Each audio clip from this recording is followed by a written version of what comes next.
Persib Bandung datangkan striker timnas Indonesia Dimas Derajat untuk musim kompetisi Liga 1 2024-2025. Mantan penyerang Persikabo 1973 dikontrak dengan durasi 3 musim.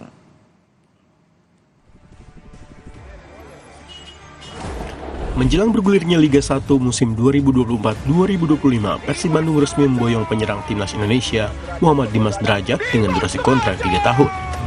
Setelah resmi berseragam Maung Bandung, Dimas yang mengoleksi 28 gol selama berjersey Persikabo 1973 langsung ikut berlatih bersama Mark Klok dan kolega.